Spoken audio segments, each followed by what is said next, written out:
Hi, and welcome to our first session in how to afford your move abroad with a specific focus on the Caribbean. I don't know where in the world you are right now, but chances are you are slightly affected by this COVID situation, and perhaps hot footing out of there is on the top of your mind. And the frequently asked question is how to afford your move abroad. It's not simple, but with a bit of planning, it can be done, which is why I have joining us today Limahl Mills, who is the CEO of Fortrese, a digital savings app. But rather than me telling you more about him, I'm going to get him to introduce yourself because Limahl is actually in Nevis, not Nevis. Correct. But he has experience of making the move to the Caribbean, but also understanding how to save. So Limahl, tell us a little bit more about Fortrese and yourself. Yeah, definitely. Thank you. And thanks for having me on again. I'm looking forward to this series. So yeah, as Zoe said, my name is Lamar Mills, co-founder and CEO of Fortrese. And we're a fintech. So we're actually, the company is based in the United Kingdom and it's designed as a peer-to-peer lending and savings platform, inspired by such things as Partner Hands, Susu. And we've actually gone even further than that and included our own risk management algorithm, which essentially detects people's ability to pay over long periods of time. And we've been running since January in our beta stages. We've got our iOS app out now. And yeah, it's been going pretty well, very successful so far. And a lot of people have been benefiting from our services. So it's a little bit about Fortrese. Nice. Well, look forward to delving into a little bit more about the use cases for the savings app as we go through. But I think for me, one of the first things when it comes to people approaching me, saying, I want to move to the Caribbean, like, where do I start? How do I know if I'm going to be able to afford it? It's going to sound simple, but I think honing in on the destination and what your criteria is for your ideal lifestyle is so important because the number of people who I've spoken to who are like, yeah, I want to move to the Caribbean. I might move to Belize or Barbados, but I'm also looking at Bali and perhaps like Ghana. I'm like, it's great. The world is a big place. You can move to wherever you want to move to. But in terms of ease and efficiency, honing it down on like, even if it's just 3 destinations that you happen to move to or happen to try out and get a sense of what's really going to work for you, really can be a way to make your move more efficient and even just the research process more efficient. So Limahl, tell me a bit about you and what was your criteria for choosing the ideal destination for you to be based in? Because I know you have a Kittian passport, or you have a passport from St. Kitts and Nevis, but what were the qualities that you were looking for that made you know that that was the destination for you? Yeah, well, like when we discussed last time, one of the things I mentioned is for me, I guess I was a little bit more biased because my family is from St. Kitts and Nevis, and I'm fortunate in a sense where I got one side from St. Kitts and the other from Nevis. So I did have the choice of 2 islands effectively. But when I was here last in 2017, ironically, I only spent probably maybe 2 days max in Nevis, and the rest of the time was in St. Kitts, and I was here for 2 weeks over the Christmas. And when I came to Nevis, there was just something that kind of just clicked inside. I was like, this is where I can see myself being for long periods of time, 100%. And I don't know what it was. I think from traveling from other places, it wasn't home. And when I got here, it felt like home. So I was like, okay, that's where I actually would want to be. And again, the decision of moving here was more based on the fact that I could actually get my citizenship passport. So just the ease of use was probably, I would say, the defining factor, and the fact that my family's here. I had no intention of looking at any other Caribbean islands, in all honesty. Okay, interesting. That's an interesting process to getting to where you got to. I think obviously that thing of like that feel is something that perhaps you can't put on a spreadsheet. You either feel it or you don't. But for those of us who aren't tied to a specific place and have a number of islands or regions that we could potentially choose, I think being really clear, perhaps even understanding like what are the ideal things in your current lifestyle that are a necessity and what things you absolutely want to leave behind, and really kind of jotting those down on paper and getting a sense of how does this potential destination meet my needs? Because yes, money is important, understanding whether you can afford it or not, but really making sure that when you make that move, you're choosing someone that really fits, somewhere that fits your needs, I think can be a surefire way to reduce the amount of risk of going somewhere that just doesn't, is because it's how places look on Instagram is very different from the lived reality of actually being there. And living there is different from being on holiday. So I think that's one of the things, like being really clear on your desired lifestyle then allows you to shorten that list. So for example, folks who want to be immersed in nature, to be outdoors all the time, to have a sense of adventure, to go mountain climbing, waterfalls, choosing somewhere like Dominica is probably going to be a lot better fit for you than, say, going to Trinidad and Tobago. Whereas if you're very much looking to move somewhere that has an established industry, that you're quite business orientated, want really good export opportunities, then somewhere like Trinidad is going to be a better fit. So I think that kind of clarity really is important. And to follow on from Lamar's point, for those of us who do have access to a Caribbean passport, once you belong to an island that is part of Caricom, that also gives you the option to travel. So just because Limahl is based in Nevis now, doesn't mean that he couldn't potentially set up elsewhere. So I think, again, taking that time to do the research on the islands then allows you to narrow down where you would be. Could you ever see yourself being elsewhere, Limahl? Well, I'd never say never. I mean, in the past, I have been to other islands like Barbados, Antigua, Dominican Republic, Cuba, Jamaica. Trying to think anywhere else. I think there might be a couple more, but I can't remember right now. Barbados being there as well. So I do like them, but when I traveled there, I was a lot younger. And I don't know for the life of me why it's taken me this long to really seriously look at the Caribbean.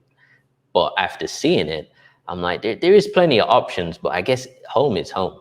You know, when I have family and cousins and relatives that you haven't seen for a while, it's not the same as when you're in another island and you don't know anybody. You know, it's like, it's that nice community vibe, which I guess is one thing that I was seeking for. So in relation to what you said earlier about the desired location, you do have to ask yourself, what are the things you're looking for? Some of the work I've been doing the past few years has been community-based, Black oriented, trying to push the culture forward, as they say. And I guess looking for a location where I could really tap in and plug into something like that is something that, was important to me. So yeah, I don't know if I would be in another island just because there's a lot of things that I want to do here specifically. Yeah. No, that's a really good point. And someone earlier today sent me, what's it called? The Nomad Beach List, which gives you a list of the best islands to move to, but their criteria, and it's a tagline, is go where you're treated best, which I means go where you pay the least amount of tax. And if that's your criteria, fine. And that ticks into the affordability that is going to be important to you. But I think for many of us, it's not just about where we're treated best. So obviously wanting to move away from countries that are oppressive and racist and all the other stuff that we know a lot. But it's also about moving to countries where we can contribute as well. And I think that's why I think we have so much in common, and probably why some of you are watching now. So that's a really important point. So once you've understood your desired lifestyle, being able to narrow down the potential list of destinations, obviously the next thing is cost of living. Because I think the idea of the Caribbean, these like small countries, chilled out, despite the reputation of them being like really laid back, the islands can be very expensive. And I think that's something to be really upfront about. Is that something that you've encountered in Nevis? And how did you factor in understanding the cost of living and perhaps the adjustments that you might have to make in making your transition? Definitely. Well, if you see me looking to the right, guys, it's because I'm just checking my notes. I've made some pointers that I wanted to get across because as we talked briefly before, you've really got to look at the things that you have existing in your own current lifestyle and see, okay, what's the difference going to be when I go to that new place? So for example, your accommodation. Once I had an idea of what rent costs would be, house prices would be, that was a telltale sign of what the cost of living is going to be like. Because working in real estate in the past, that is usually a benchmark of the majority of people's, bulk of their expenses, it's how much goes into the accommodation where you live in.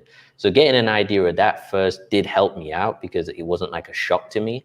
I guess what I'm doing nowadays is, navigating to the different shops and seeing, hey, where can I get the deals? I'm getting food from the farmers directly, from farm to consumer, which is a dream, just getting fresh produce. So it's navigating to see which areas you can really trim your costs down once you're here. But get an idea of accommodation. That's definitely going to be a top priority for you, because your rent could work out to be more than what you're paying in the UK or America or wherever else you're at. If you end up paying more, then that's something you really have to then start to think about and say, hey, I'm going to incur higher expenses in this area of my monthly overheads. So you've got to think, how can you combat that? That's the one thing that I would suggest on that. Yeah, and I forgot that you have a real estate background. So tell me a little bit more about the market in St. Kitts and Nevis, because I know in Grenada, if I'm being honest, like I love Grenada, Grenadian to the bone, but the property situation here it's slightly, ridiculous. It's not cheap and quite often overpriced, I would say, especially in the south of the island.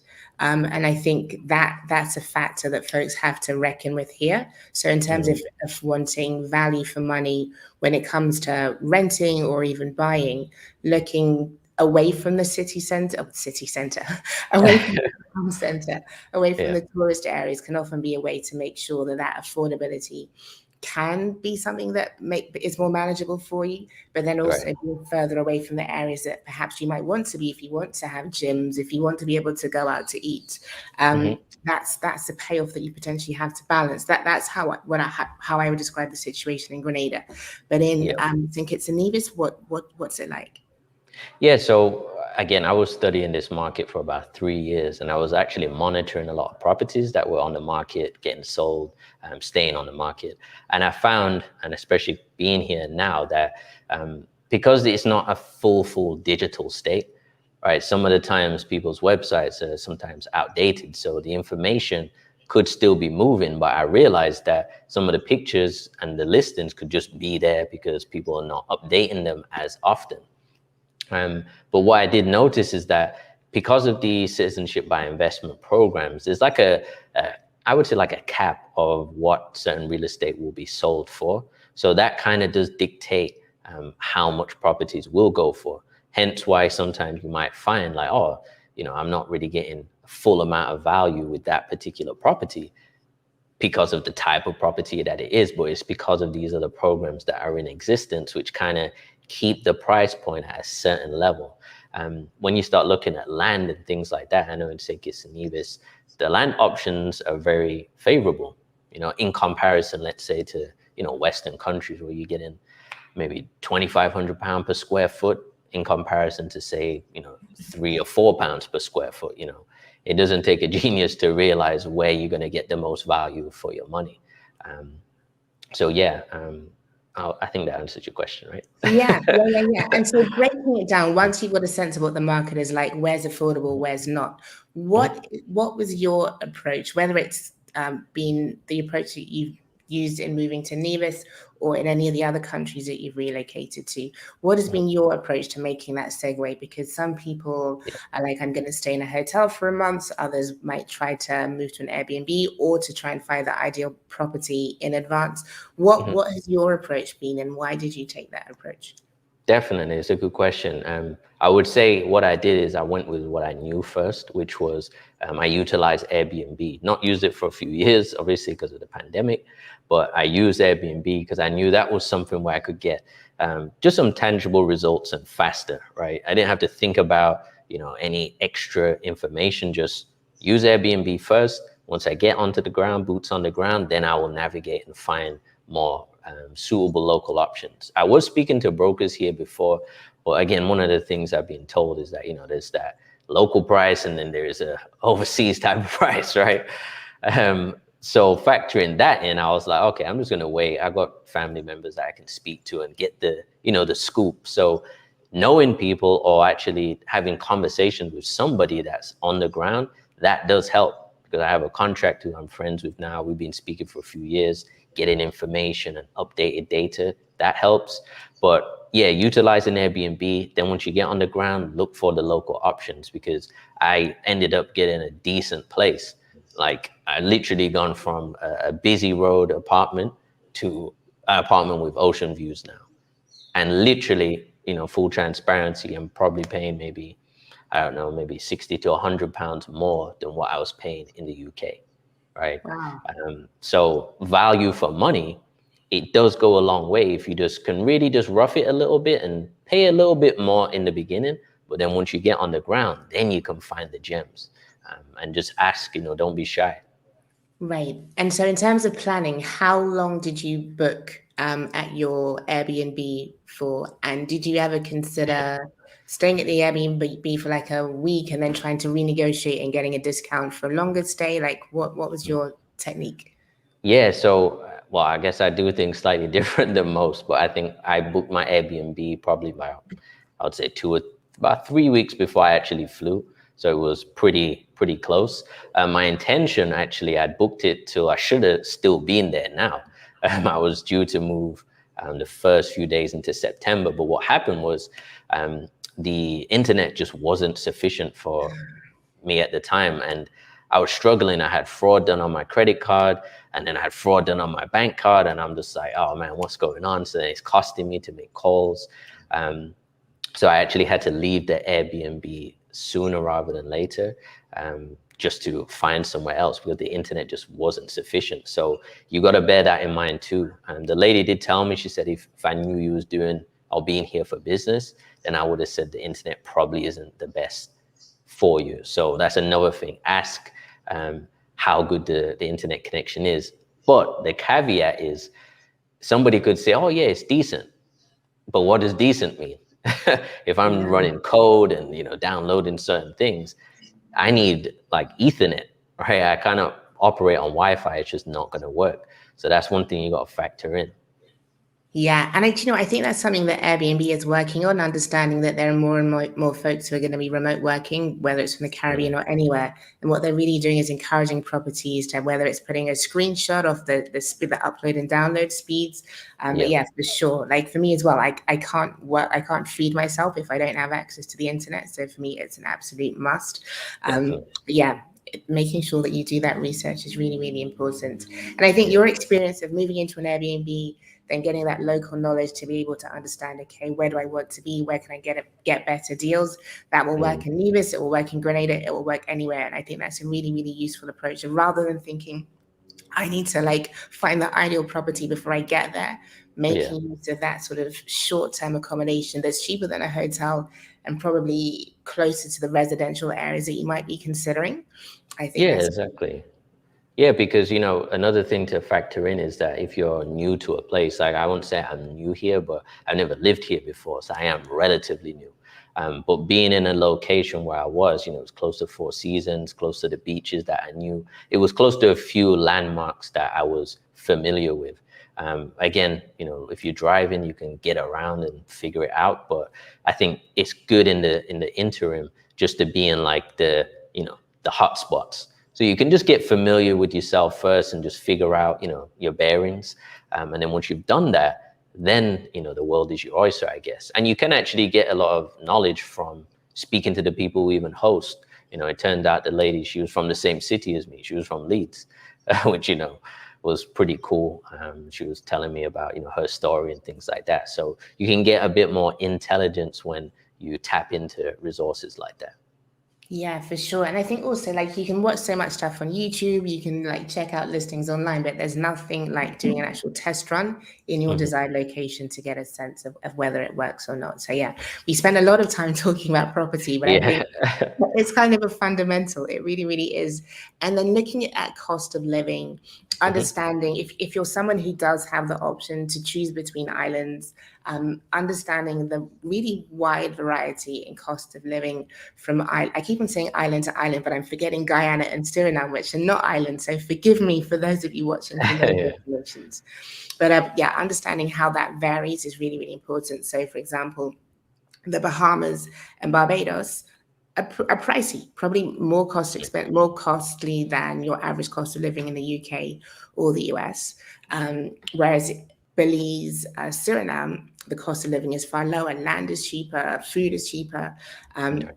So really taking the time to do your research to get an overview of like what your food is likely to cost, rent, if you have kids, the cost of sending them to whether it's state school or private school, really taking the time to do that research. Even if you just get an overview and then are able to drill down into the actual cost, I think that's really useful in terms of the fact-finding opportunities. And if you go over to the Exodus Collective site, we actually have a breakdown of the cost of living for pretty much all the Caribbean islands, perhaps with the exception of Haiti. So that can be a good way to kind of get that overview in one place, and then use that information to dig deeper once you understand the specifics of what you need in particular. What would you say about the cost of living in Nevis? Is it similar to you were in Leeds, which is cheaper than London already, but how does it compare? Yeah, I would say, well, one thing that I did, I saved all my receipts from all the shopping I've been doing. And literally I was catching up the other day, just putting all the data into a spreadsheet just to view it. Because like I said to you before, once you're spending a different currency, sometimes it can get out of control because you don't really know. It's like currency. I get on food, but because a lot of the stuff from the supermarkets, let's say, is imported, that importation fee is kind of embedded into the cost of the product. So for say like £100 shop in Lidl or Aldi, let's say just a general type of shop in the UK, you're going to get quite a lot of food for that, and that's like packaged goods, different types of food. Whereas if I were to spend that same kind of amount here, it's not going to stretch the same way. So luckily for me, I eat a lot of, fruits and vegetables. So going to the farmers, there's no, importation fees embedded into that. That's coming from the ground to my house. So I've started to really see like, okay, my, little bits that I need for the house, yeah, I had to pay a little bit more than I usually would. But these are the things that don't need replacing, every week. It's like towels and bed sheets and that kind of thing. But those commercial goods, you will find that they will cost slightly more than, getting them from Amazon, for example. Amazon, what's Amazon? I've forgotten what that is. Yeah, DHL is your new friend. Yeah, that's definitely an adjustment, And yeah, for sure. I mean, it's one that comes up in pretty much every conversation, but the food issue is definitely there. And if you're not willing to adjust your diet, if you do want to have fresh yogurt and coffee and things in tins, it is going to cost you more. But if you are willing to adapt and just eat local or even grow your own food, then it's exactly free. So yeah, I think at a certain point, you either just have to submit to the fact that you're going to be paying more or just stop complaining and start growing. Yeah, exactly. I like that slogan. Yeah. Perfect. Okay, now that's really useful to know. And I guess we can talk a little bit more about importing, but in a way that could be a whole episode on itself. Right. But let me just quickly check. How did you get your stuff over to Nevis, and how did you budget for that part of the move? Yeah, so I did a lot of that on the front end, meaning most of the things that I took was essentially my office. That was the primary, priority. So the one thing I did invest in was a good case for I got an iMac. I made sure that I had the best case I could get, because transporting that is different. I guess moved on from laptop living, whereas my setup changed when I was in the UK. It was more fixed. So I had to get something in place to move that. That was priority 100%. Clothing wise, that was one thing I probably got wrong. So I didn't really buy anything new per se.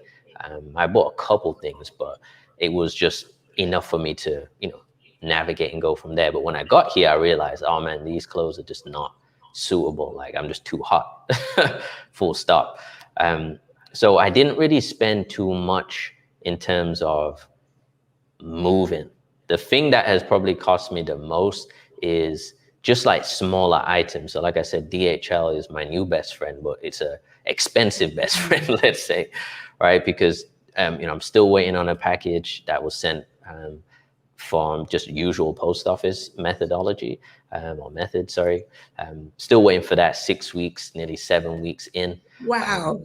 Yeah, and it's like, it's clothes that I needed, a couple other items, but just basic things. Because there's no planes, it's just slowed everything down. So I'm like, if you want to get stuff and you want to get it on time, you've got to pay the money. So to give the viewers an idea, when I had to change my cards, right, just to send my bank cards, that cost me £40.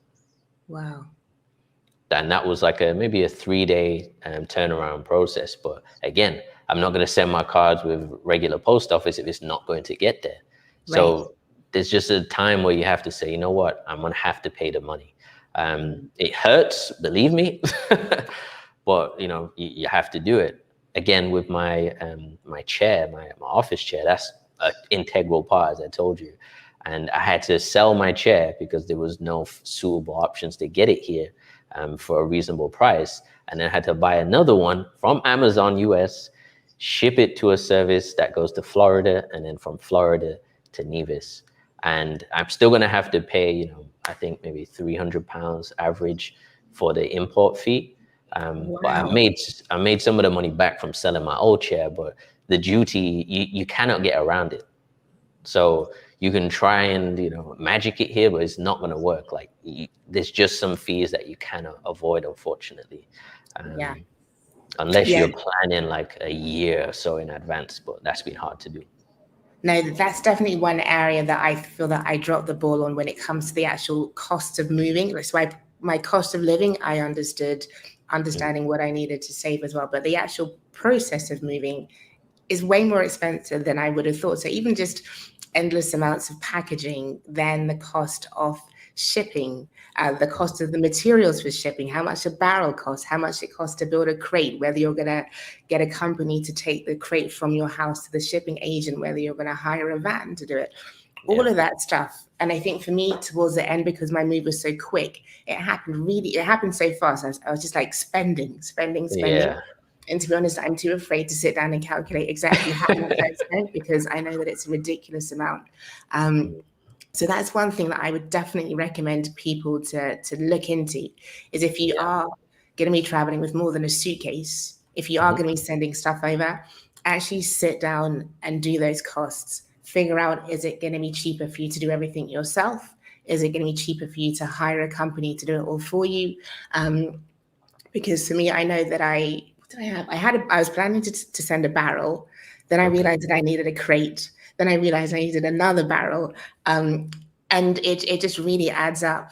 I think for me to send a crate was about £350, which compared to what you're paying is nothing, because that had like my desk, sideboards, kids' keyboards, a whole load of stuff in it. But anyway, it sounds really boring. But when it's important.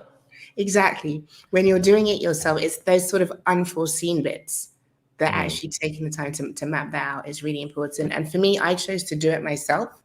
And in hindsight, I don't know if I actually saved that much money. And I definitely know it was a ton more stress. So next time I'm doing like a big shipment, I think I definitely would budget for having a company to take care as much of it as possible, because in the end, with transportation costs to the broker, to the shipping agent, then an agent to clear it and then bring it to your house in whichever island you happen to go to, it might actually end up being cheaper to just have that all handled. So that's it.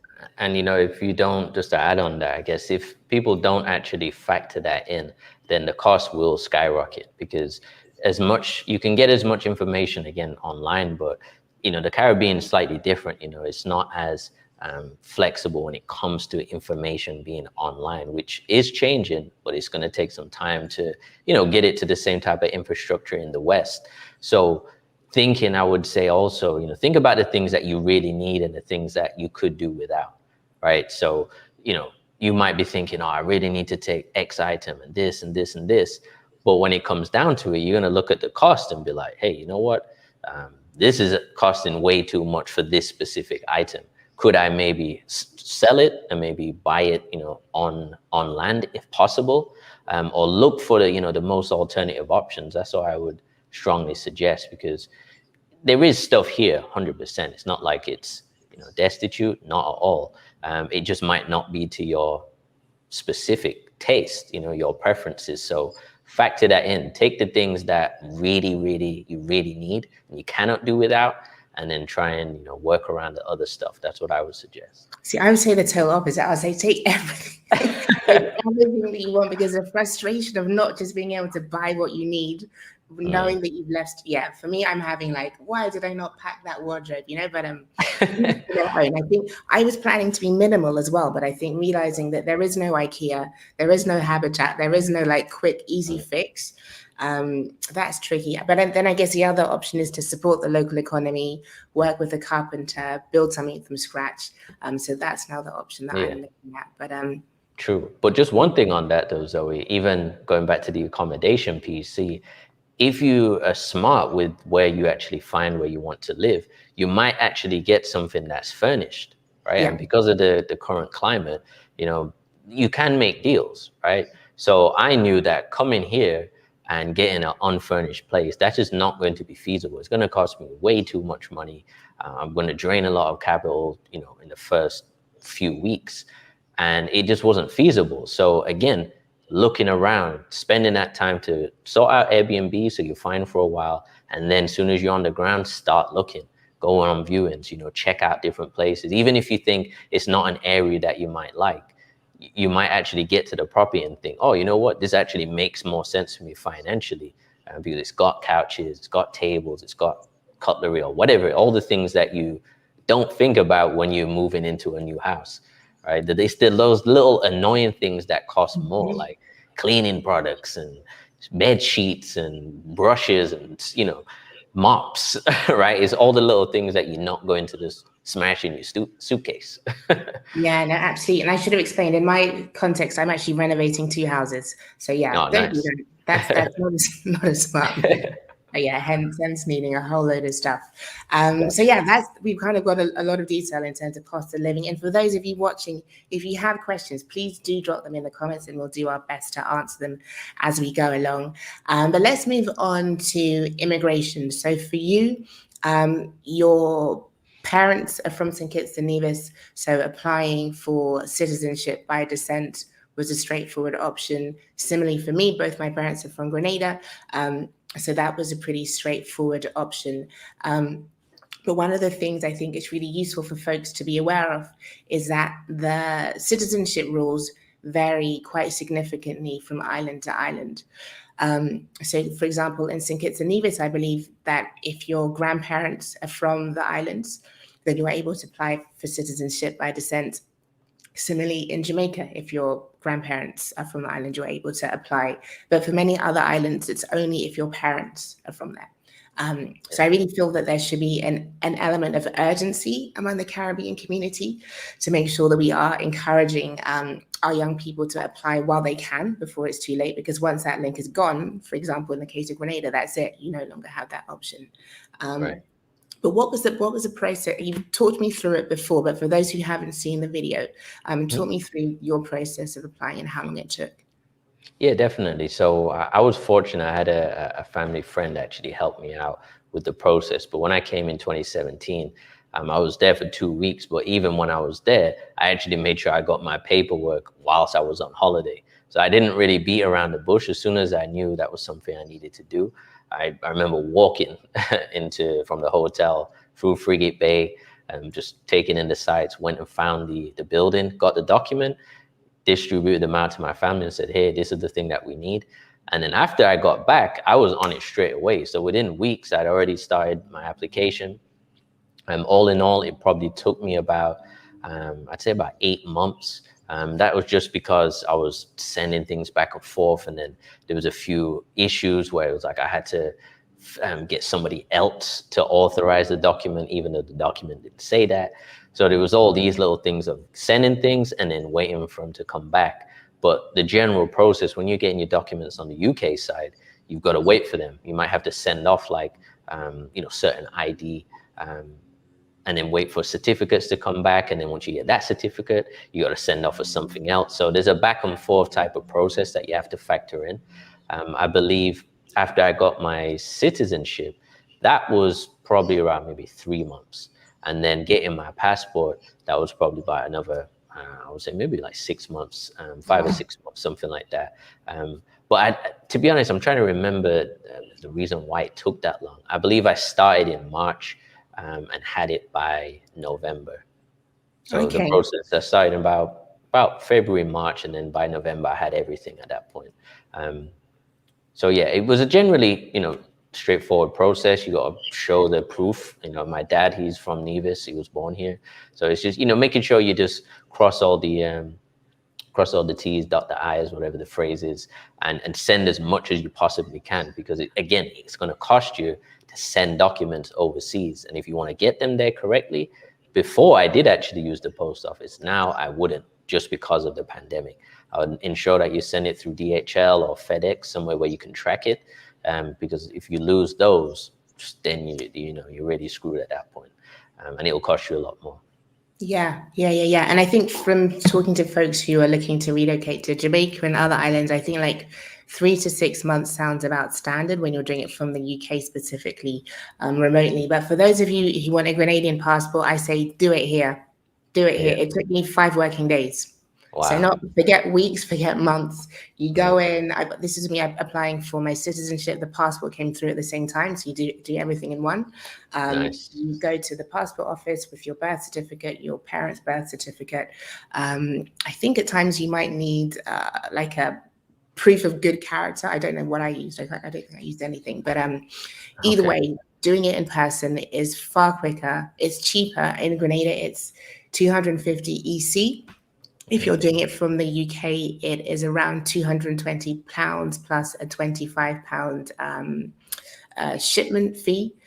So you don't have to, if everything goes according to plan, you don't have to pay repeatedly to send documents yourself. The High Commission will send things directly to the correct department directly. But what happens once it gets there is beyond your control. Whereas if you're here in person, you can, the standard is 5 working days. So I would highly recommend doing it that way. And just to jump on the back of that again, for the St. Kitts and Nevis process, I'm pretty sure that if I was doing it here, then it would be a lot faster. I guess that is the one thing because again, I was getting the help of somebody else. So that's somebody else's schedule when they can actually, go to the offices in between work, so there's a lot of different things to bear in mind. But I know because I'm doing that now for somebody, the process will be a lot quicker because, it's me doing it and I'm here. So, but yeah, you are right. If you are here, it's going to be a lot easier for you to do. Yeah, and most of the high commissions or embassies, high commissions in the UK, embassies in the US will have a service whereby you can apply directly, so you don't always need someone to be an intermediary. But I guess it's taking your pick as which is going to be the best gamble. Either way, a lot of it is going to be outside of your control, but those are the 2 options. And for those of you who don't have the option of applying for citizenship by descent, there are other options when it comes to being able to make that move to the Caribbean is either going under a tourist visa. So the amount of time that you'll be able to stay on an island might vary from 3 to 6 months. I think St. Lucia has the shortest amount of time, and there you're only able to stay for 6 weeks. But each island will have variations on the cost and amount of time that you're able to extend for. So for example, in Grenada, once you reach the limit of your stay as a tourist, you're then able to go to the Department of Immigration and apply for an extension. And I think each extension costs probably around £25. I can't remember what the amount is in EC. And you can either extend on a month-by-month basis or try to see if you can extend for 3 months at a time. But obviously, that's down to the discretion of the immigration officer that you're speaking to, which can be a lot more uncertainty that you might want to factor in. But that's always an option if you kind of go for a holiday or go for a short amount of time and then decide to extend. And then similarly, all islands will have their own approaches when it comes to applying for residency. So I know that in St. Kitts and Nevis, if you purchase a property for over, is it 300 or 350,000 US, and can prove a certain amount of income, that allows you to apply for residency as a retired person or a person of independent means. In Grenada, you're able to apply for residency after you've spent 2 years here consecutively. So I have friends who came here on holiday and extended and extended and extended, and then were able to apply for residency here. And then, of course, they are the digital nomad visas. Hey, Krishan. Krishan's posted a comment here. Great to see you. But yeah, there are the digital nomad visas that are popping up all over the place. Barbados is the flagship bearer, and I think everyone knows how fantastic that one is. But islands like Dominica, Montserrat, Antigua, Bahamas, Cayman Islands, they all have their own programs, so that if you don't necessarily want to live in an island for the rest of your life, but fancy passing out the pandemic somewhere with a bit better sun and better food, that gives you the option to be able to enter the country without having to worry about whether there's going to be issues asked about the fact that you're on a tourist visa. Many of them come with benefits when it comes to taxation on importing things. So there are benefits for paying the fee. And again, the fee can vary from island to island. So I think Bahamas has one of the lowest fees, which is around 250 US per person. In Barbados, it is 1,500 US, and you need to earn a minimum of 50,000 US as well. So understanding, once you've got your desired lifestyle and understanding the cost of living, if you do need a digital nomad visa, shopping around to see which island is best going to fit your needs really is a useful option as well. And then the last option is citizenship by investment, which I think for us from the Caribbean is actually quite a controversial one. Other people might view it differently, but can you briefly talk us through how citizenship by investment is affecting St. Kitts and Nevis? Yeah, I guess if I'm being totally honest, because I've only been here a short period of time, I haven't got the full intel on that side yet, but I know it has been, from the research I've done, I know it has been quite beneficial for St. Kitts and Nevis, mainly because it's been a solid income stream for quite some time. Again, there sometimes is this, I would say controversy a little bit, because people are like, people are getting things and just getting a passport, or they're just doing it for the passport. But this has been, a traditional, I would say, method that this country has used for many, many years. And St. Kitts and Nevis has one of the best, if not the best, citizenship by investment program. They're quite, renowned for it. So I would say it really does depend on what your views are on that. For me, it doesn't really make a difference. I'm a citizen by descent. My dad is from here, so I have those rights, which I have exercised. But for those who don't have that option, it is always an option that you can look at, whether that's property, or I think they have a donation process. Again, that's not my area of expertise, just, for full transparency again, but I have looked into that. But there's usually properties that you can purchase that will qualify for that specific program.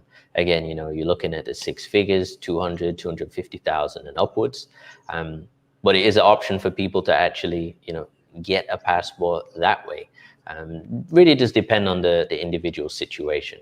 Not many people have, access to those type of figures cash, right? So that's also another thing to factor in. It's not like, run a mortgage and, you can get that. It's usually a cash, play essentially. So that's something to factor in. Yeah, and I think typically the citizenship by investment, from my understanding, is used for access to a passport. Right. I would say the vast majority of people who have applied through that program don't actually live in the island. Maybe they've never even visited at all.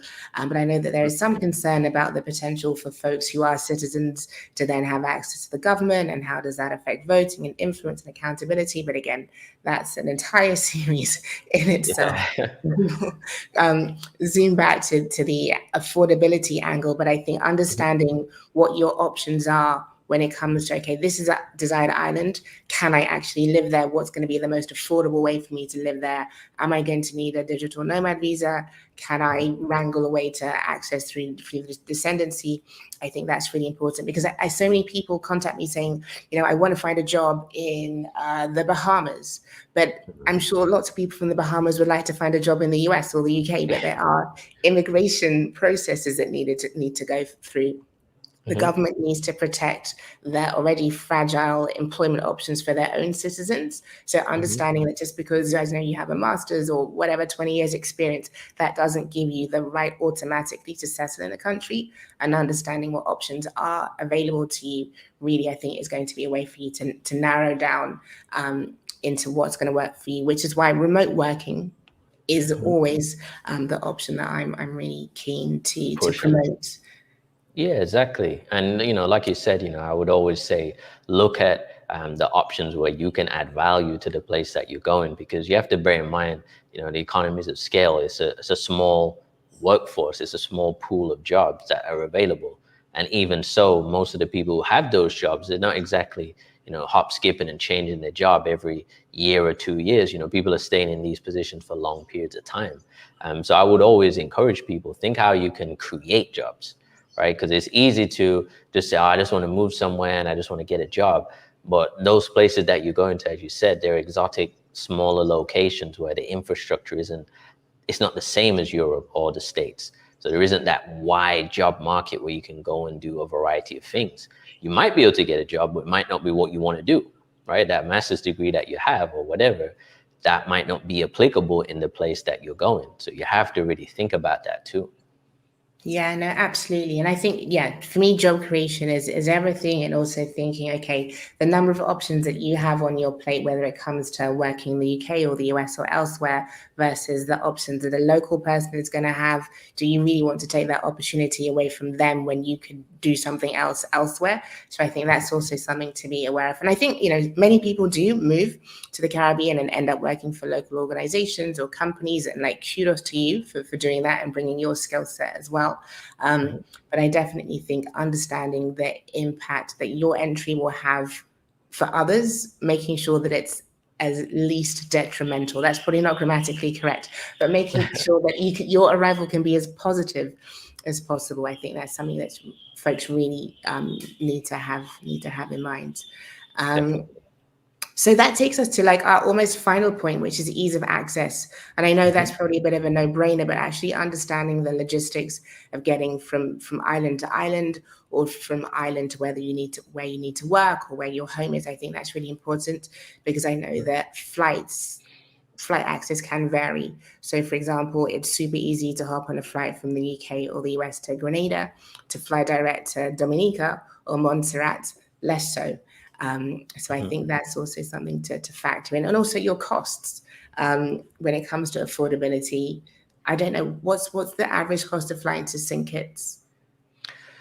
Well, I guess it depends, the time of the year. Again, it's been different because of the pandemic, but you could pay anywhere between, depending on when you book, maybe £380 to say £750, somewhere in that spread.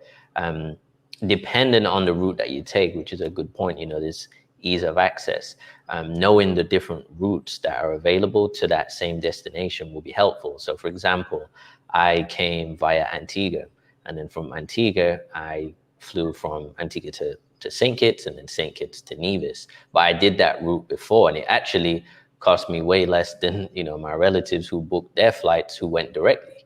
But I don't mind, laying over, or just maybe not even a layover. I'm talking about 3 or 4 hours. It wasn't that long.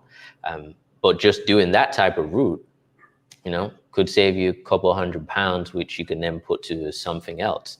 So knowing which are the connecting points, because each destination is going to have their desired connecting point to get there. And I did find that a lot of people struggled during the pandemic, because it was like, I cannot get a direct flight, so I'm not going. And it's like, well, you can still go, but you're going to have to take a different route. If you don't want to do that route, then you're not going to go until they go direct again. Yeah, no, absolutely. And I know for Grenada, they're generally direct flights from the UK, but you can go via Miami, via New York. But I think also, this is probably a smaller audience might be interested in this, but the idea that you can be in the Caribbean and go island hopping, at least in the southern end of the Caribbean, that's not so easily done. What's the method of transport from getting to other islands from St. Kitts? Are there many islands you can access by ferry, or do you generally have to fly? How does it work? I know there's some private charter like boats that can go to some of the closer islands, maybe like Antigua, Okay. things like that. But usually, from what I know, people fly. Liat usually is the choice. Again, because of the pandemic, I think they was going into administration, so a lot of their flight schedule actually got reduced. But usually, people would go with Liat, and they can go to most of the the Leeward Islands, if you will, that way. Because it's still, even though they're close, unless you've got a decent sized vessel, let's say, it's going to be challenging to go from, one to the next. It has to be a certain size. And again, I'm not an expert when it comes to boats and on sea transport, but I know you would need a decent sized vessel to get there. Yeah, so the replacement for Liat is Inter-Caribbean, and I had the displeasure of flying with them from Barbados to St. Vincent to Grenada, and they're basically like the Ryanair, I would say, of the Caribbean, but not at the Ryanair price point. So one of the things I think is really, I mean, if you're curious about it, if you're wanting to visit other islands, it's really overpriced, and I guess because there's not that much competition. But you could be looking at paying like maybe 200, 250 pounds to fly, to take a half-hour flight, whereas to fly return from the UK to an island might be 400 pounds. So that's definitely something to be aware of, to budget for, perhaps. If anyone wants to share a boat, give me a call, because I quite like sailing and I don't want to have to fly. But yeah, it's not like Greece where you can just island hop. It's unfortunately it's quite complicated. And then also understanding ease of access, flight costs, etc., is factoring in the PCR tests, because that definitely adds another wedge. When I fly back to the UK later this year with myself and my 3 children, I'm probably looking about at least £1,000 just in PCR tests. So factoring that in. Yeah, you do. And, just taking that into consideration, I was just going to say before I get to that point is people might have the idea of island hopping. It sounds good in their head, but when it comes down to it, even though things are close, again, there is a lot of logistical challenges in the Caribbean. So despite the proximity, it's not always, easy to execute those type of ideas. Right. And even if you have got tons and tons of money, that's more if you've got your own vessel. If you got your own vessel, then, you're fine. You might not even have to, get off of the vessel. You're just close. Right. But at the same time, logistically, there's some challenges. But going back to what you said, with the ease of access, one thing I noticed when I took the Antigua route was that I had to do a layover, and I intended to do it in the airport, because I looked at all the different options, and I saw the routes that Liat was taking. But again, due to information, I wasn't sure. I saw on the website that they had to, go to, I think it was St. Vincent and then to Nevis. So I was like, do I really want to be coming on and off the plane in this time? No, that's too high risk. So then I decided to take the direct flight, which, resulted in a long layover. But then it turned out that I could actually stay in the guest house, because the rules in Antigua was different. If you're doing a layover, you don't have to, quarantine for 2 weeks. I could actually just stay in the guest house, and then I got dropped back to the airport the next day, all included within the cost. So that was like a real blessing, because I'd not planned for that. I just planned to stay in the airport because that was the only option, right?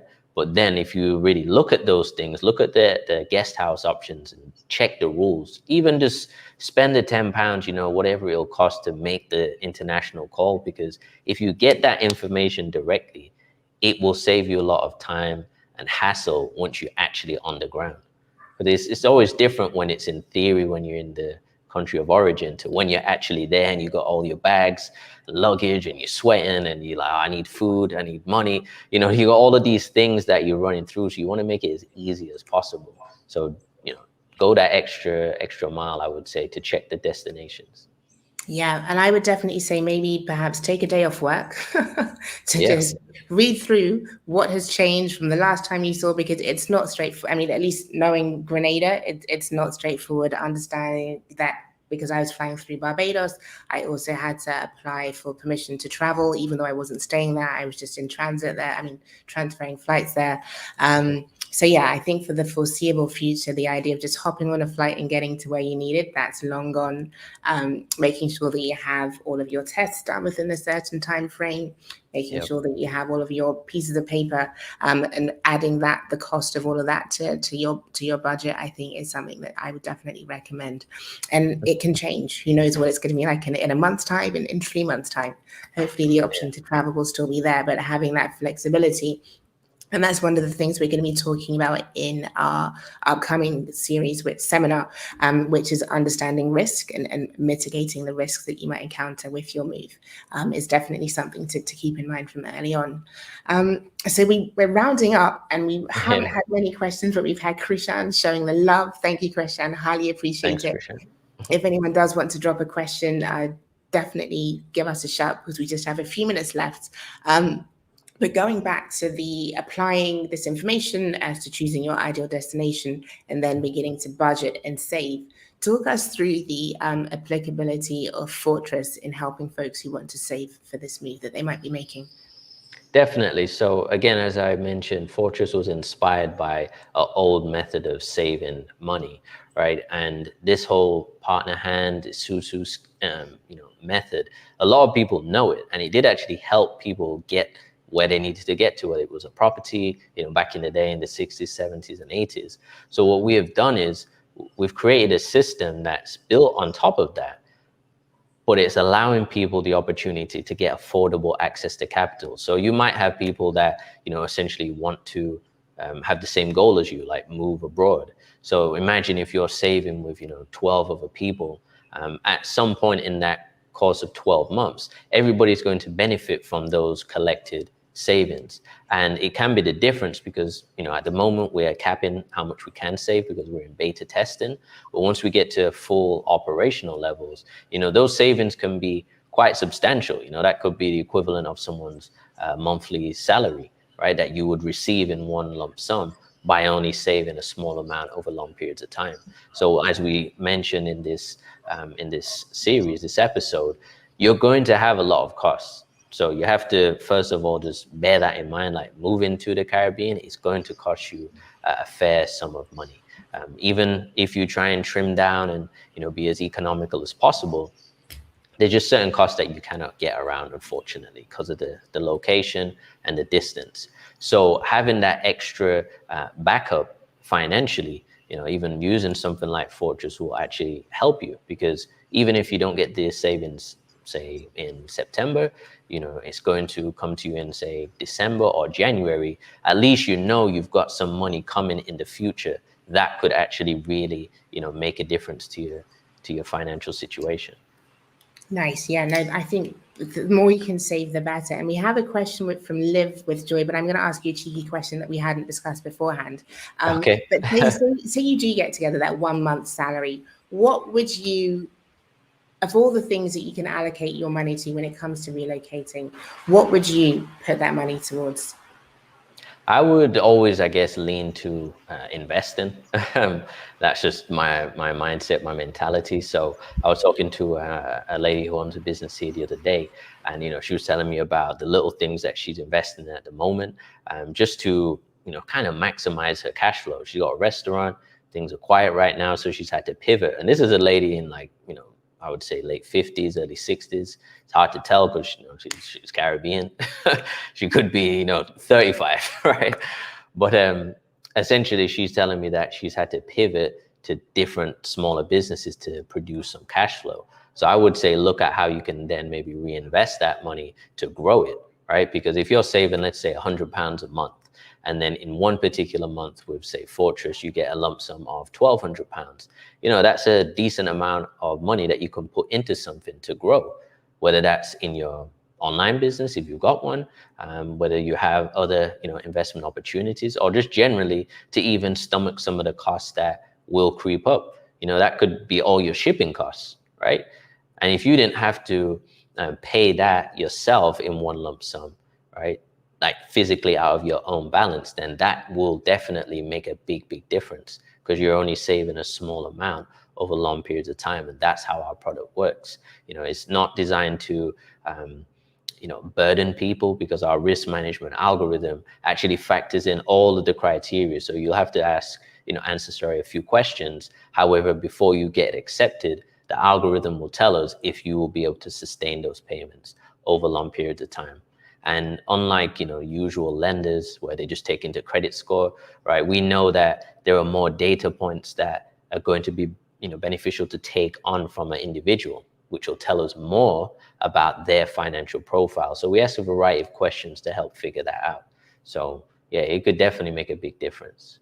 Super. And I've had to mute myself because there's a torrential downpour in the background. I don't know if you can hear it. Can you hear it? Yeah, no, I can. Yeah. No worries. But let's answer Live with Joy's question. Do you want to read it out? And I'm going to mute myself. Yeah, sure. No worries. So she says, I'm interested in short-term stay on St. Kitts to learn more about the island. I've had a difficult time getting info on a short-term apartment. Frigate Bay was recommended. Any suggestions? Yeah, so that's a fair point. I would say, first of all, when you say short stay, I would definitely, just break down what is your definition of short stay. Because again, at the moment, if you are, I believe citizens, it's only citizens that can come in, or I think in September is fully vaccinated people from the UK. But because I've been here, I haven't been looking as much, to my ignorance, but I haven't been looking as much to that process. But I would say determine how long is short term to you, because if you have the quarantine for 2 weeks, you're going to have to factor that in. That's half a month already where you've not done anything. You're just in a hotel room. And it could potentially be longer if, you get positive COVID tests or whatever. So figure out how long is short term. Is that 3 months? Is that 6 months? Is that a year? Then that can really lean more into what your options are, because the short term stay is more like your vacation type of rental prices. Whereas if you're, 6 months to a year, that's when you can start to get like the more local prices. So that's definitely something to bear in mind. Frigate Bay is obviously one of the more, top choice locations. So you're going to pay a little bit more in that area, I would definitely say. But yeah, if you send us an email, I'm sure we can put you in touch with the right people. I know a few agents here and people who have property, so can point you in the right direction. Fantastic, great answer. I'm hoping the noise in the background has died down a bit. We've got a question from Jessica. Let's do show so we can actually see it. There we go. Perfect. On selling used furniture and goods. I don't know how it works in St. Kitts, but definitely in Grenada, there is a sort of Facebook group where people can swap items. I can definitely post that in the comments. But yeah, let us know, or perhaps just search on Facebook for those sort of islands and marketplace. And I'm sure that will crop up. Because what I find is quite often Facebook tends to be the go-to platform for folks across the islands.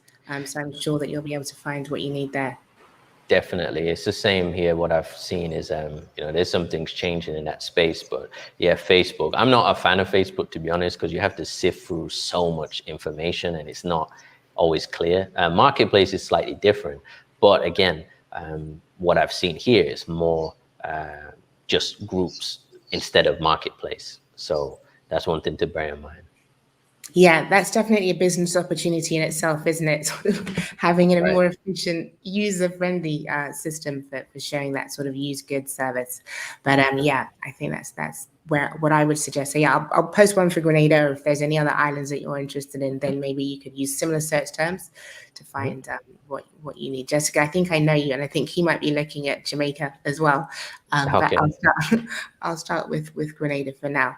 Cool. And Live with Joy says 2 months. Does that change your advice at all? I would say the same thing. I mean, you got your 2 weeks if you're depending on your vaccination status, but if it's not, then you're looking at 3 or 4 days in quarantine and then you're free. So Airbnb could be a good choice. I mean, I ended up paying, I think it worked out to be about 10 or 22 pounds per night because I'd booked for 8 weeks. So that actually worked out pretty decent. There was some more pricey options, and I ended up getting a 2-bedroom for a better price. So again, if you're really savvy with it. Some will actually say, hey, we offer, electricity, water, internet. Some may say, hey, for 2 months, it's rent and you have to do your own electricity and water. But for example, here, I think it's in Nevis, I know in Nevis, getting your electricity, you're going to have to pay deposits and things like that. So it's not like you can just set up an account, right? There's going to be a upfront payment that you're going to have to make, which is what I found when I got here, right? So then again, that's more capital or liquidity that you're using to actually get that service. So I would say for yourself, it's 2 months. Definitely look at the Airbnb options, because then you've got an all-in package. You don't have to, really worry about all those utilities. Yeah, perfect. And you've managed to segue onto tomorrow's talk, which is all about the cost of relocating. So today it's been much more general and how to narrow down exactly where you need to be researching and understanding what you're looking for from your particular destination. But tomorrow we're going much deeper into the actual costs in different phases, in the pre-location phase before we've even left, the actual relocation, and then once you're settled, understanding like all the costs that you're likely to incorporate, which again, you can then start to budget for, whether it's using Fortrese to save or any other system that you want. So for all of you who took the time to comment, Krishan, Live with Joy, Jessica, thank you so much. Hope we can see you tomorrow. And if there's anyone that you know of who might find this information useful, please do get them to subscribe to the YouTube channel. Limahl, thank you so much. Is there any words of wisdom that you want to leave us with for today? Yeah, a little surprise actually. I was having a chat with my co-founder, and what we're actually doing for the foreseeable future is actually doing a competition. So we're wanting to give away £500 for somebody's savings plan with Fortrese.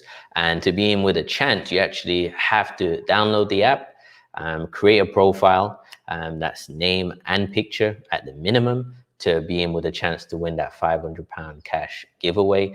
What we're doing is it as incentive to get people to actually start saving, and obviously to look at our product, because we do feel like it is a very, very secure and intelligent method of savings. Because as I said, we don't just accept everyone. They do have to hit a certain amount of KYC points. But if you get accepted, then you have the opportunity to partake in our beta testing, which will be closing off in the next couple months. But yeah, there's a chance to win £500. So again, if you're relocating, people who are wanting to relocate or wanting to travel, then, download the iOS app. It's just fortrese.com. You can get it, or in the App Store, FORTRESE, and be in with a chance to win £500. Fantastic. Well, that will definitely cover your PCR tests at least. Exactly. There's a reason to subscribe. And let me double check, because I always get the spelling wrong. FORTRESE.com. Correct, yes. Perfect. I'm just putting that in the chat now so folks can copy and paste that if they so desire. So that's it. Intro today was all about the destination. I hope there's some information that you found useful. Definitely tune back in tomorrow, where we'll be delving a lot deeper into the actual costs that you're likely to incur. And as we say, this will be carrying on for the rest of the week. So definitely stay tuned. Thank you so much for turning up for today, and we will see you tomorrow. Thank you very much. Thank you. Bye-bye. Thanks. Sorry. Take care, guys. Bye.